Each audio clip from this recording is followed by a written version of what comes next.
Hi hello नमस्कार, मी प्रेरणा Korgaonkar Maharashtra टाइम्सच्या health सेगमेंटमध्ये तुमच्या सगळ्यांचं खूप खूप स्वागत आहे। आज आपण गरोदर महिलांनी कोणत्या गोष्टी खाऊ नये आणि त्यापैकीच एक अशी महत्त्वाची गोष्ट आहे ती तर अजिबात खायला नको, त्याच्याबद्दलच आपण या व्हिडिओमध्ये आज बोलणार आहोत। आणि ती गोष्ट कोणती आहे ती या व्हिडिओमध्ये मी तर तुम्हाला सांगणार आहेच, पण ती का खाऊ नये याच्याबद्दल सुद्धा आपण आज डिस्कस करणार आहे। तर चला मग सुरुवात करूया आजच्या या खास व्हिडिओला।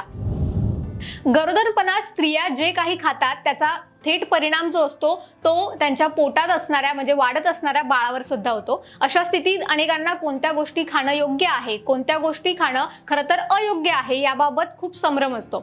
त्यापैकीच एक अशी गोष्ट आहे जी गरोदरपणात महिलांनी अजिबात खायला नको किंवा खाणं टाळायला हवं। ती गोष्ट म्हणजे कोणती? वांगी। गरोदरपणात वांग्याचं सेवन करण्याबाबत वेगवेगळ्या संशोधन आणि अभ्यासामध्ये असं सांगितलं गेलेलं आहे की वांगी ही महिलांसाठी म्हणजे ज्या गरोदर महिला आहेत त्यांच्यासाठी खूप जास्त हानिकारक असतात। त्याचं अतिसेवन हे त्यांच्या आरोग्यासाठी सुद्धा चांगलं नसतं। आणि कोणकोणते परिणाम होतात हे आज आपण या व्हिडिओमध्ये जाणून घेणार आहोत। सोबतच का तुम्ही वांगी खाऊ नये, त्याचा कशा पद्धतीने शरीरावर परिणाम होतो ते सुद्धा पाहणार आहोत। आता सर्वात पहिली गोष्ट म्हणजे वांग्यामध्ये असलेले जे फायटो हार्मोन असतात त्याच्यामुळे काय होतं, पिरियड्सची उत्तेजना सर्वात जास्त वाढते आणि त्यामुळे गरोदरपणात महिलांना वांग्याचं जास्त सेवन केल्यामुळे पिरियड्सला चालना द्यायला मदत होते, म्हणजे ते जास्त प्रमाणात होतं। आता गरोदरपणात जर तुम्ही जास्त वांग्याचं सेवन करताय तर त्यामुळे तुम्हाला ॲसिडिटीची जी समस्या आहे ती सुद्धा वाढणार आहे।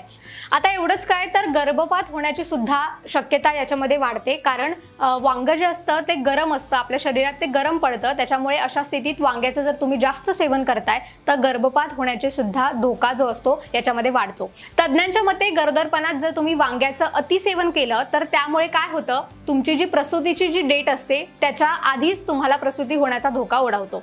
आणि गरोदरपणात जर तुम्ही वांग्याचं जास्त सेवन केलं तर अजून एक गोष्ट म्हणजे वारंवार लघवी सुद्धा होऊ शकते। म्हणजे या आणि अशा अनेक समस्या फक्त वांग्याच्या सेवनामुळे होतात, त्यामुळे गरोदर महिलांनी वांग्याचं सेवन हे टोटली बंद केलं पाहिजे किंवा टाळलं पाहिजे। तर या काही हेल्दी टिप्स होत्या ज्या मला तुमच्यासोबत शेअर करायच्या होत्या। आय होप तुमच्यासाठी या सगळ्या टिप्स फायदेशीर ठरतील। अशाच नवनवीन व्हिडिओसाठी तुम्ही महाराष्ट्र टाइम्सला फॉलो करा आणि कोणते नवीन व्हिडिओ आम्ही तुमच्यासाठी घेऊन यावे ते सुद्धा कमेंट सेक्शनमध्ये नक्की सांगा।